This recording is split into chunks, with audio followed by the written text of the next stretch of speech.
I'm here again at ERE with Dr. John Sullivan and Kevin Wheeler, and I'd like to pose a question to them, which is, we talk a lot about getting candidates that are innovators, candidates who will come in and disrupt what it is you're doing and add lots of value. But John, how do you deal with those candidates when they disrupt things such that they upset the rest of the team or they create adverse reactions? I mean, what do you do?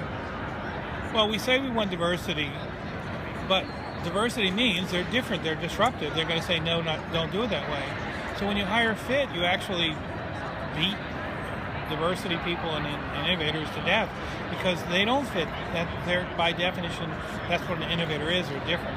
So you have to learn to celebrate it. So one of the things we found at both at Google and Facebook, they just say, you know, you're a little strange.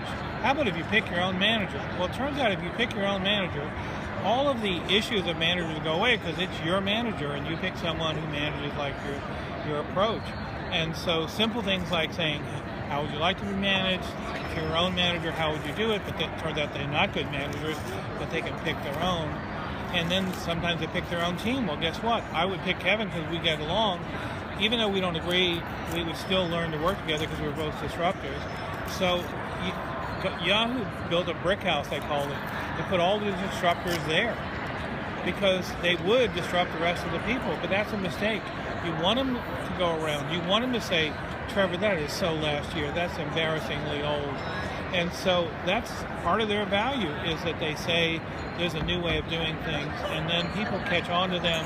And so if you look at the Google model, is they're attracted, people are attracted to an innovator, they decide to spend their 20% of the time or whatever to join them, and they form a force, and it builds.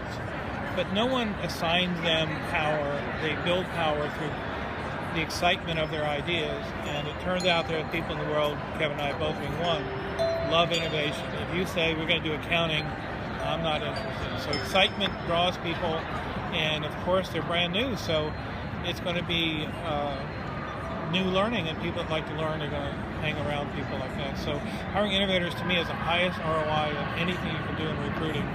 But unfortunately, one of the data points we found is, so we actually did this work for Google, is innovators do not put the word innovation or innovator in their resume. If you put that word in your resume, you are not an innovator. Right. So Kevin, how would you identify an innovator? I think somebody who's done something independently, somebody who's done something radically different, who's taken a different approach to life.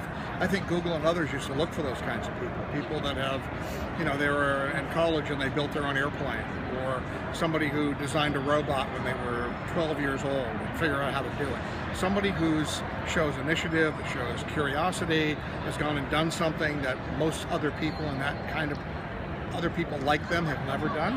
That's to me one sign of being an innovator. Somebody who just can answer your questions and think outside the box. So how would a recruiter... So wait a minute, can I answer? Yeah, do. No, I wouldn't do it that way. So the answer is you give them a problem, and you've given it to 99 engineers, and their solution fits in this box. Well, an innovator by definition is a disruptor, and guess what? They obsolete the current approach. So when you ask an innovator, their answer will not be just a little outside that box, it'll be way outside, and if it works, it will obsolete what you do now. That's what an innovator is. It's not 10% improvement or Six Sigma. Obsoletes what you do. Let me ask you this. I'm a young guy. I don't have any idea what you want me to do in the company. I don't even know what they're doing. You asked me a question. I don't even know if my answer is innovative or not innovative. I'm a recruiter trying to decide. How do I know?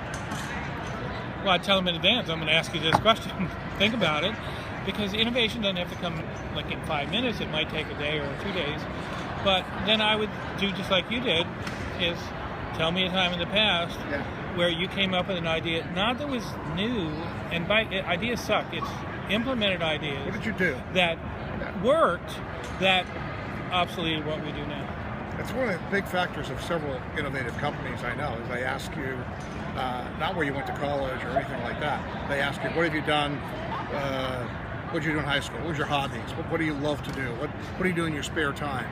And you know, the people that come up with the oddball, weird things that they did, those are clearly people that think outside the box and are probably innovative and creative.